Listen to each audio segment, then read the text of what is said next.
Out in the dark, among the stars, the god is dead. Well, hi, Sean. How are you? I'm wonderful, Kalina. Good to be with you.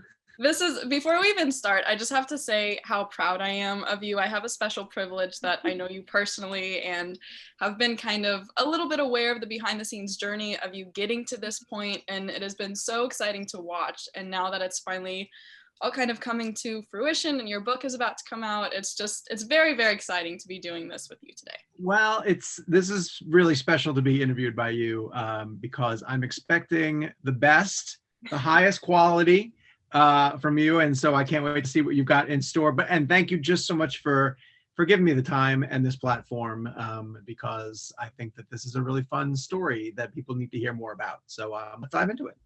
I agree. So just because I'm not entirely sure how much our FilmSpeak viewers are going to be familiar with the release, the Snyder Cut movement, I kind of want to just start with if you can give an overview as to what the movement is, how you got involved, maybe as a fan first, and what led you to deciding that you wanted to write a book about it. Yeah, if you're familiar with the movement, it might be through like negative means because the people who are behind the hashtag can get kind of aggressive on social media, but it's for a good cause.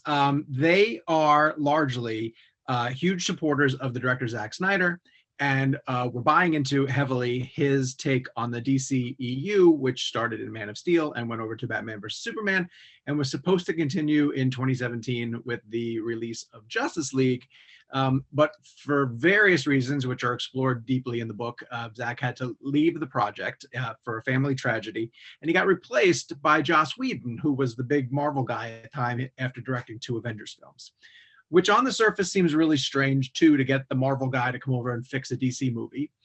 So that was always a curious aspect of story to me. But then when the theatrical cut came out, it was a disaster. Like it was just a bomb in every sense. And it was like one of those films that was so egregiously bad that you knew that like something really strange had happened behind the scenes. Like what happened to get it to be this bad? And almost from day one, like it opened on November 17th, 2017.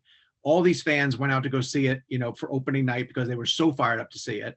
And they came back and got on social media and were just like, what the hell happened to Zack's movie? And like a couple of days later, the hashtag came about, of release the Snyder Cut.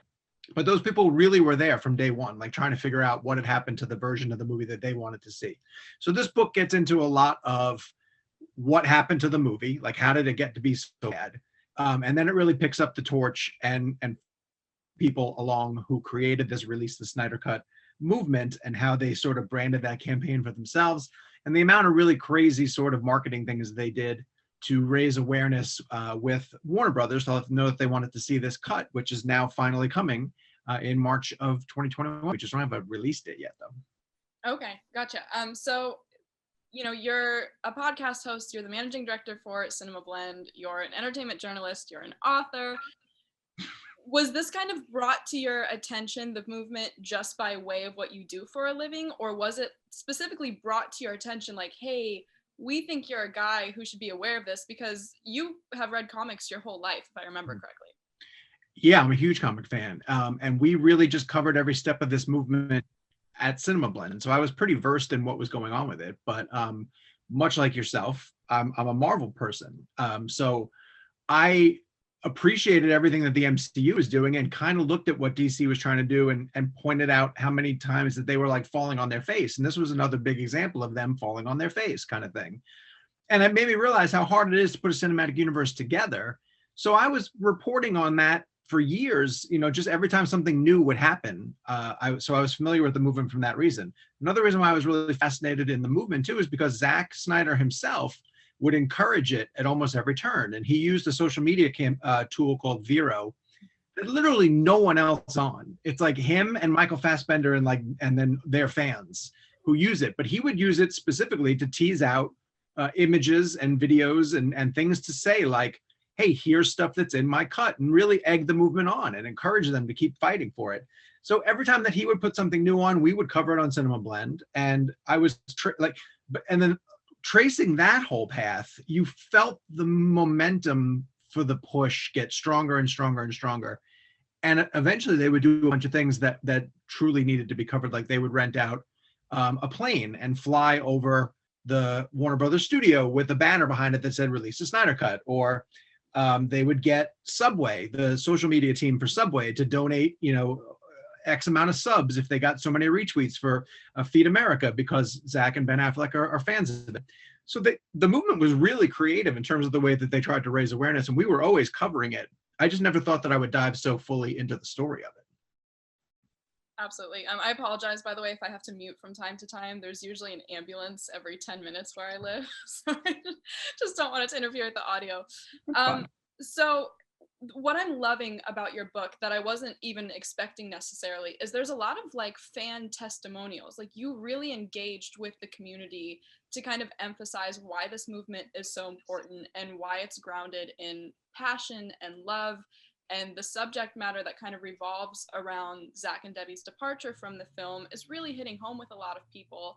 And then specifically the characters of like Batman and Superman and Wonder Woman, and really specifically the father-son relationship in Man of Steel is really hitting home with a lot of people. So I've been curious throughout this whole process, which as you mentioned, you've been covering for years, and then being a father yourself, do you find that this movement kind of unexpectedly hit you really personally? Like, are you kind of pulling back from childhood memories yourself and are relating to the movement on that same scale? Yeah, for sure. But from a different emotional side, I think. Just in terms of the fact that, and you know this more than anybody else, like you're a fan of these things for a reason. Like you connect with these things on levels that most people can't understand. And so every time I heard people from the movement explain to me why this stuff was so important to them, it pushed a button inside of me that was like, oh, I understand where you're coming from. But for me, it might be something different. But people would literally say that like Zack's interpretation of these characters changed their lives or arrived at a time when they really needed these stories of heroism. And I was like, oh yeah, I totally get that. Like, I know where you're coming from with that. So that really touched me. And the more like, yes, I knew I was covering the film side of this the entire time, but I never stopped to get to know the people in the movement. And the more that I reached out and talked to them over the course of several months, like they became the story that I wanted to tell. And I've had this moment happen at San Diego Comic-Con multiple times where you see people get up to the podium to ask a question to a filmmaker or an actor from a show that they deeply admire. And they just break down, because they think to themselves, like, I can't believe that I'm getting an opportunity to talk to somebody who I deeply admire. And that when you see that happen, you're reminded of like, oh yes, this is super important to some people. This matters as much as life and death. And these were the stories that I was hearing from the people in the movement. Like, this is why they were fighting for it. And so I wanted to, if given the opportunity, amplify their voice and let people know that while it on the surface might sound like, oh, they're just fighting for some silly superhero movie, it's so much more than that. And that was an aspect that I think Zack and Debbie connected with as well too, because the material was super important to them as well. And there was one point over the course of this whole journey where I was able to sit down with Zack on his set for Army of the Dead. And it was really early in this process where I was kind of deciding, like, am I going to go forward with this story or not? And I wanted to hear from him. I wanted him to sort of say like how he viewed the movement and sort of gauge his temperature, because if he was very much like, oh, that's really sweet, but I'm not really paying that much attention to it, then I might not have dove in. But instead, he actually said, like, I will never besmirch what they're doing because I feel like that would strip away or rob, everything that they've accomplished up to this point. Like, I'm floored by those people. I think that they're the most amazing people, and I'm going to support them at every turn. And I thought, well, if he's going to, then I'm going to also. That's the little bit that I can contribute to that. I had a dream, almost like a premonition. I think there's an attack coming. My lord, this world will fall. Yeah, Yeah, absolutely. So as again, I was reading through these testimonials. How do you even start with trying to engage with the community and kind of cherry pick the stories that you're going to highlight? I mean, I'm not super involved in the movement on Twitter, so I'm not really mentally aware of like the capacity of the community. But were you just conducting dozens or maybe hundreds of interviews and trying to kind of just compile stories that seem to represent the majority of the community? Yeah, that's an excellent question.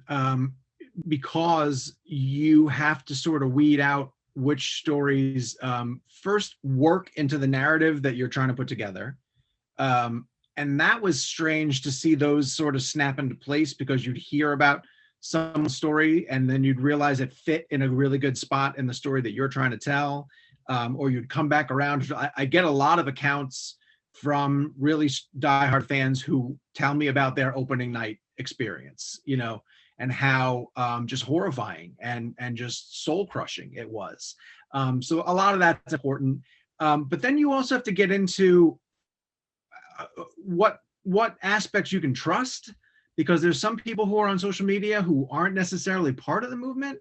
And that took a lot of weeding out. Like there was a whole process of just figuring out, like, this person who I'm talking to, are they really talking from a point of that I can believe their story, or are they saying it because they just want to get their stuff into the book? There was a lot of people in the movement, and I give them a ton of credit for this, who initially didn't want to have any credit with story at all. Like they didn't want to, they thought by taking credit for anything that they were doing, that it would steal focus away from Zack and from his movie.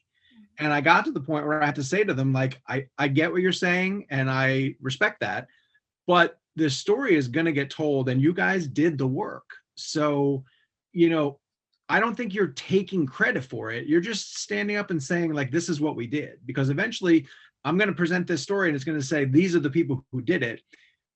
Get your name out there now and make it known, put it on the record. And a big reason why they allowed that to happen was because of the component of raising the funds for the American Foundation for Suicide Prevention and the AFSP, which is a huge component of this movement.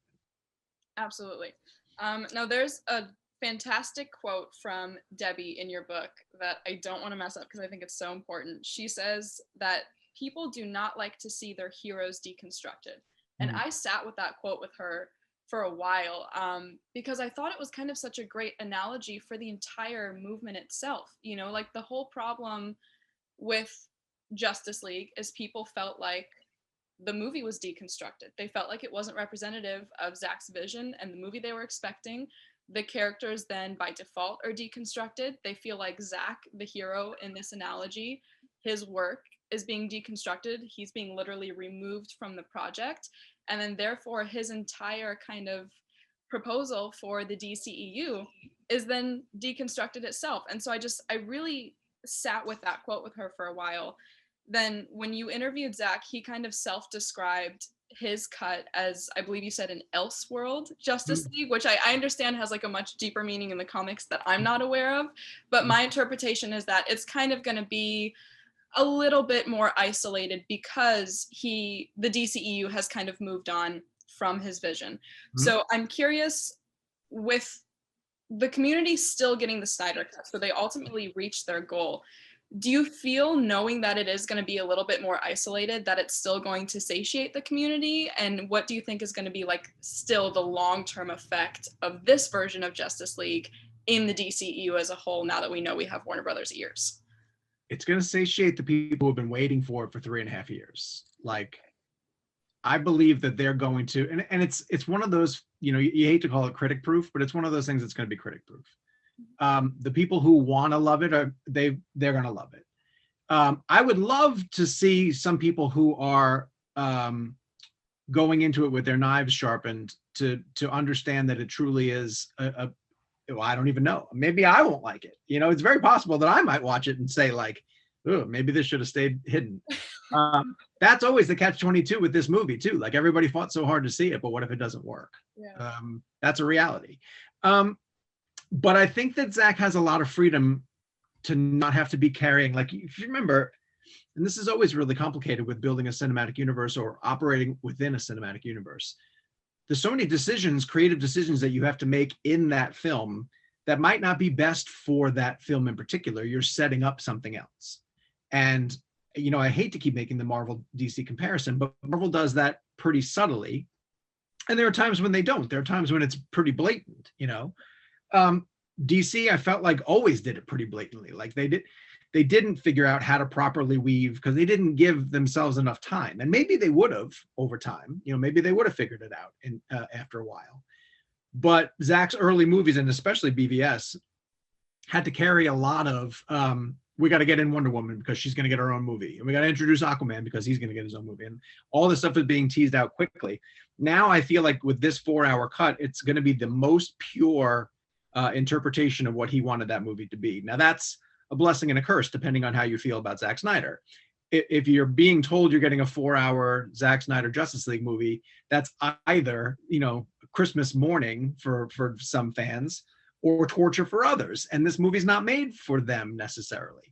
But the fact that it's on HBO Max, I think, affords it the ability to not have to be judged immediately by box office receipts or even critical interpretation of it, because we don't see those streaming numbers for starters. So we don't know if it did well or didn't do well. It's going to be up to HBO Max to sort of tell that.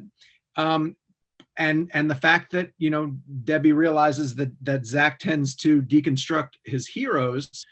I mean, the discourse on this is going to be, I can't even begin to imagine how overwhelming it's going to be. And part of me wants to sort of stay out of it, and yet another part of me wants to dive into it full throttle. So we'll see how it goes when it plays out. But I also think it's going to be one of those films that has incredible legs in this sense that I know Zack wants a theatrical component for it. I know that he's mixing it for IMAX.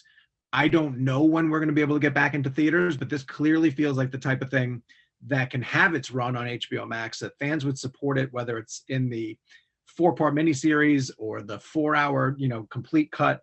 And then should it come back around to theaters, you know, in a few months, I would clearly see that audience going back out to see it in that format as well too. Yeah. So then to kind of elaborate, I apologize, I asked like 3 questions in the last question. Do you think that even though this is going to be kind of a standalone thing, that Warner Brothers is maybe going to change their tune a little bit in terms of kind of their larger plan? Because if I'm not mistaken, Zack and Debbie have stayed on producing a lot of other DC projects since his removal from Justice League. And so there's a part of us that thinks his involvement has still been present. And Patty Jenkins, I think, has especially kind of spoken to his contributions in Wonder Woman and allowing her to see out her vision. So do you think that once this comes out, that Warner Brothers is going to be like, well, maybe we should revisit some of your old ideas? I mean, I literally think it's like a 50-50 shot because the streaming service needs content, and they would be wise to invest in original creators who have ideas to bring forward. If you keep Zack on board in the HBO Max realm, you have the ability to potentially bring in Ben Affleck to tell a Batman story that he would like to tell. That would not, if it's on the streaming service, it has less of a chance of competing with or contradicting whatever Matt Reeves is doing with Robert Pattinson on the theatrical side. The hardest part about continuing it, in my mind, is just the logistics of everything that would come with it. You know, like doing all this in live action is really, really difficult. It's super easy for fans to sit back and say, like, do 2 more Justice League movies, you know, but like there's legit actor contracts that have to be worked out. And most of those DC folk right now have, you know, their future sort of mapped out. Like Gal's going on to do Cleopatra, and then is also going to do Wonder Woman 3 with Patty once Patty finishes Rogue Squadron. Thank you. Rogue Squadron. Jason's doing Aquaman 2. Ezra Miller's doing The Flash with Andy Muschietti. So there's all these logistical things that you have to sort of take a look at and say, like, is this even feasible? So yeah, I think that Warner Brothers would be wise to say, yes, if you have more story ideas, let's keep doing it. I just keep trying to wrap my brain around from a practical standpoint. You know, when could you even start to see something like this come together? It feels like it would be years before we even got to that point. So I do not know, but I guess we'll wait and see. I need warriors. I'm building an alliance to defend ourselves. How do you know your team's strong enough? If you can't bring down the charging bull, then don't wave the red cape at it. Now I want to move to something that's maybe a little bit more controversial, so just say whatever you're comfortable talking about. But the Whedon aspect of this is so fascinating to me because as someone who's on the MCU side, Avengers 1 is like widely considered to be one of the top films in the Marvel universe. I mean, I think it's a perfect film. Ultron, not as well received. I stand by that movie, but most people don't. And so even though the fact that he jumped from Marvel to DC was bizarre, he seems like a very competent person to take over in this circumstance because he had proven that he knows how to handle beloved comic characters. He adapts them well. He can handle having a lot at once. I only saw Justice League once when it was out in theaters. And I remember just leaving and being like, that seemed so messy. I didn't really put much thought into it. It just felt, because I don't even know at that time how much I was aware of what had happened behind the scenes. What is it that you think, in your opinion, kind of flipped with Whedon that he just didn't understand the characters? It seems like he just threw out everything he learned from making Avengers and Buffy and Firefly and everything else he's done and just turned in a turd, for lack of a better term. Yeah, I mean, I remember specifically the day that we found out that he was going to replace Zack Snyder. And the Hollywood Reporter story that came out said that the reason that Zack stepped away from Justice League is because his daughter died by suicide. So immediately you're like, okay, well, that's tragic, and you hate to hear that happen to anybody. But when they announced that Joss Whedon was going to replace him, my first reaction to it was like, God, that makes a lot of sense. Like, how many other people in history at that time had the ability to say that they've directed an ensemble superhero film, you know, that juggled multiple personalities and, like you say, did it well, you know? So when I read that, I was like, okay, that makes sense. I was like, that's odd. It is odd to have a Marvel guy come do DC, but if you're hiring out, I would do that, sure. I personally believe that Joss Whedon has the ability to make a good Justice League film. If they had given him a year and a half instead of 5 months. So he inherited a horrible situation. And now from everything that we're hearing after the fact, you know, probably behaved truly awful in the situation. So he's a guy who's stepping into a universe where the cast is 100% behind the director who's no longer there, right? And he's being tasked with having to change the tone completely from, not that Zack's Justice League was expected to be as serious as BVS, but it was supposed to be lighter. And Warner Brothers wanted to go much lighter and go after the Marvel model. And so they hired a guy who can write sarcastic quips and try to fit him into that thing. And while that type of sarcasm doesn't even really fit with people like Captain America or Thor, in the tone that Marvel Studios had created, Joss Whedon's voice was perfect. You know, it worked really, really well. That voice does not fit with Batman, Wonder Woman, and Superman. It doesn't, and it shouldn't. And so when he tried to apply all of that to existing footage, it was never going to work. Like, if Joss's Justice League was ever going to work, he would have had to strip it completely away and start at square one, in which case he would not have been able to reach the release date. So a couple of things. He could have said no. You know, I don't know why he said yes. When he did say yes at the time, anytime anybody asked me, like, don't you think that's really strange? I always said, like, well, I don't think that he would say yes if he didn't look at the footage that was existing and think that he could do something with it. You know, like, that was a huge mistake on his part to say, like, yes, I'm willing to do this. And, you know, he gets a ton of blame and he deserves it. But I think that there were a lot of other people who were meddling in that as well, too, who were telling, like, him, do this, do that, do this, make this decision, shift in this direction. And from everything you're hearing about the reshoots set, although none of us actually know 100% of what happened, it sounds like it was a complete disaster. And so nothing good can come out of that. And it's strange that he's not spoken up about it ever once in this, because you would think that with everything that's being leveled at him, that he would come out just once and say, like, here's my side of the story. Like, this is what happened. And I guess he signed his life away, to not have to speak about that. But to the point that you bring up with Buffy and Firefly and the two Avengers movies, like, I don't think he needed to do this, so I cannot completely understand fully why he agreed to do this. But I know he knows DC. Like, he had a Wonder Woman script that he wanted to write. He wanted to do Batgirl. Like, he had things he wants to do in that universe, and I think he's a fan. But it really blew up in his face for reasons that I don't know if we'll ever comprehend. Yeah, and I mean, I think there's a track record that it typically doesn't go well when, creative differences happen and a different director gets involved. You brought up Edgar Wright's abandoned Ant-Man that I think I personally find myself envisioning what his Ant-Man would have been often. I really like the Ant-Man movies, but I feel like Edgar Wright was just the perfect person for that. There's the very sad disaster that is Solo, a Star Wars story, when Ron Howard got involved. God bless. I will never understand why someone thought Ron Howard was the person to bring in for that, but that was what it was. Odd choice. It's just, you have to pick the right person if you're going to do it.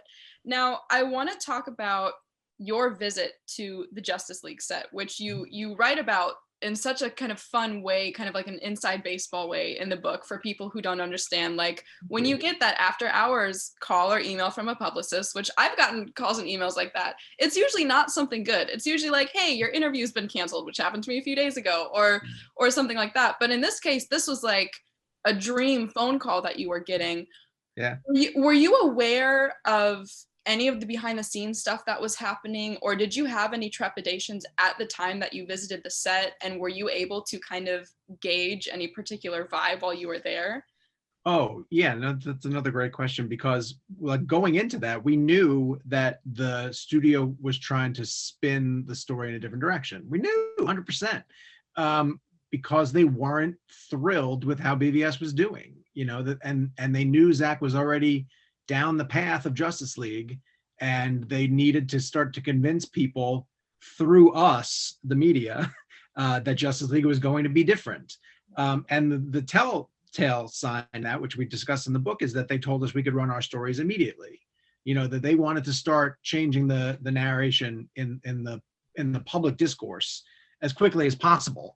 But we all went going to see what was going on, coming off of BVS, Justice League was one of the most curious projects on our radar, for the next couple of years. It was like, what is this going to be?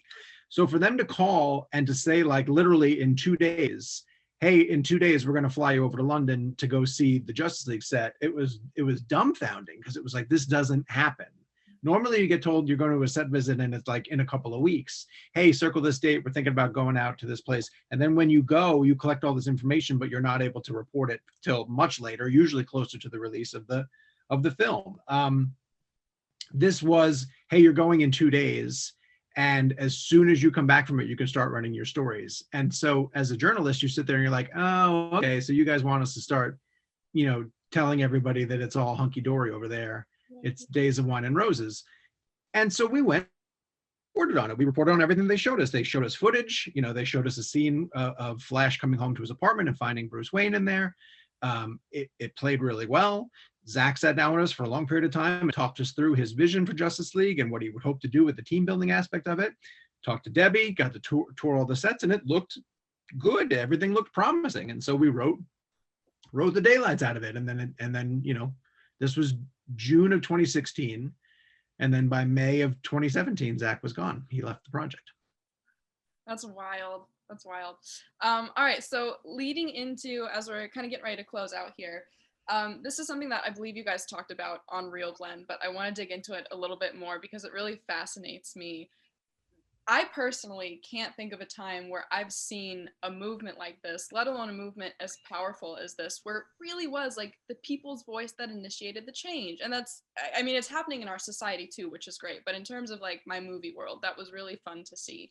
And so it's bringing up the very fair question of like, well, okay, who else is going to get a turn like this? Because there's so many stories. And even like you brought up, I believe it was Donner's Superman 2, that it took 25 years or something 25 years. for his cut to come out. And there's like 500 cuts of Blade Runner, and then, you know, the director's cuts have this sort of like air of prestige around them. But I feel like Suicide Squad is such a perfect example. I think everyone agrees that was one of the best trailers that's maybe ever been put together for a film. Had this astounding cast, it was colorful, it's just great. And then the movie was fucking garbage. It was so bad. I think it's still to this day maybe the worst film I've ever seen, right next to Cats, where they live together. David Ayer, from my recollection, was given like 6 weeks or something bizarre to write that script, which is an insane deadline for any writer of any project. And I know, and you mentioned it in the book, there's been some like movement to release the Ayer cut. David has been a little vocal on Twitter, not nearly as much as Zack. So do you think this is setting like a healthy or dangerous precedent moving forward, that the people have shown like, hey, we have some power here? And I think Disney and Star Wars and that entire entity are in grave danger of the potential effects of a movement like this. Well, they need to stop firing their directors mid-project. Like, they're a weird trend of doing that. I think that you'll see more examples of this happening, but I think they're going to be few and far between. Like, there's so many things that have to happen in order for it to be possible, even. Like, the fact that you could release a Snyder Cut is because Zack shot all that footage at the time, and he had it. And same thing with David Ayer. Like, I think David Ayer has a different version of Suicide Squad that the studio didn't tinker with. So that could possibly come out. And the existence of these streaming services means that they now have a place to live without having to mess with the theatrical distribution and compete for a window where, especially now due to COVID delays, like that's going to be even harder to find a place to release that stuff. But to use an example that you brought up earlier, like if people wanted to scream and howl for the Lord Miller cut of Solo, like they could do it as much as they wanted to, but it just doesn't exist, you know, like, and Lord Miller would probably be the first ones to come out and say like, dude, we didn't shoot enough of it. You know, like we shot 20% of it or whatever it would be. Zack on the flip side encouraged the movement at every turn, you know, because he knew he had a cut and he knew that it was possible to get it out there. So I think a lot of those factors have to come into play. The studio always has more power. Like they always have more leverage and they always have more power, and they have the ability to shut down any of that stuff. Yeah. But if something exists, if there is an alternate version, like there's a million Blade Runners because Ridley has a million Blade Runner cuts, you know, and he'll keep putting new ones out if he wants to. But you can't do it with every movie, because literally what they shot or what they aimed for is what they thought they were going to get. And if it works, it works. And if it doesn't, it doesn't. But just because something doesn't work, I don't think you can turn around and be like, we'll release another version of that. And they're like, we don't have another version of that. We have the version you got and you didn't like it. And so that's all you get. So I think they'll be rare. But if we do see them, it'll largely be because a lot of these streaming services are a cool place, you know, for something like that to drop. Right. All right. And my very last question, because something I love that you're bringing up in the book is the clear and different tones between DC and MCU, and they were supposed to be different, and then people got hired and fired, and that tone started to shift because they're trying to follow the successful business model. With the introduction of more recent DC films like Aquaman and Shazam and Birds of Prey, which I thought was amazing and tragically I think has died, and I think Harley Quinn is dead in the movies for now. As a fan, what do you want to see in the DCEU moving forward? Do you want a little bit more of that mixture like an Aquaman, like a Shazam, or do you want them to kind of go back to their roots in that like dark, dirty, gritty tone that was more felt from the comics? I want them to back filmmakers who want to tell versions of their stories, or whether it's a filmmaker or a talent. And I'll give you an example. Like, I didn't think I wanted another Batman series, but if Matt Reeves wants to do one, fuck yeah, sign me up. I don't know anything about Black Adam, you know, but if The Rock tells me he wants to do a Black Adam movie, that sounds great. You know, like, I want to see the same passion in the DC universe that you tend to see on the Marvel side. Now, that's not to say Marvel doesn't have a couple of, you know, guns for hire because they think they want to get a project out. And right now, currently going into phase 4, there's a bunch of projects that, like, no one knows. Like, do I care about Shang-Chi? Like, maybe. Right. Who knows? If it's good, cool. If Eternals is good, cool. But I think James Wan, I don't think James Wan wanted to make an Aquaman movie, but when they said you can kind of make a cheesy 80s Flash Gordon type movie, he was like, oh, I want to do that. Oh, can I do that with Aquaman? Cool, I'll do that. Find that, find that passion and push it forward with filmmakers and talent who want to do it. Don't do it because you laid out a 10-year plan and the next one is just a Flash movie, because this calendar says we need a Flash movie. I want all of those studios to be thinking from the passionate side. And I think they're more open to get ideas that filmmakers buy into if they're not married to a cinematic universe. So you can do, Todd Phillips has an idea for a standalone Joker movie that doesn't, and they're like, well, where does it fit in? Well, it doesn't fit in. It's just an R-rated Joker movie. And they're like, well, when will it have Batman? Well, it's not going to have Batman. It's a Joker origin story. And it grosses $1 billion and it wins Joaquin an Oscar. Because it's a passionate story that a filmmaker wanted to tell. More of that. Like, that's what I want to see going forward, and not, trying to build a universe that doesn't have the same passion and creativity behind it. Yeah, well, I couldn't have come up with a better answer myself. Sean, I could talk to you all day. Thank you so much for taking the time so we can put this out on FilmSpeak. You are one of my favorite people on the planet.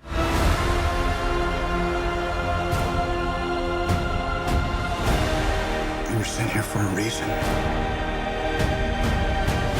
And even if it takes you the rest of your life, find out what that reason is.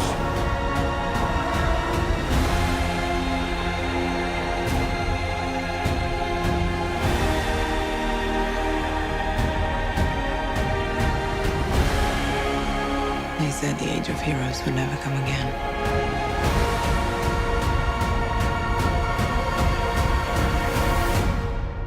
It will.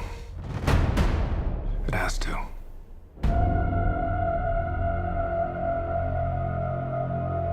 We live in a society where honor is a distant memory. Isn't that right?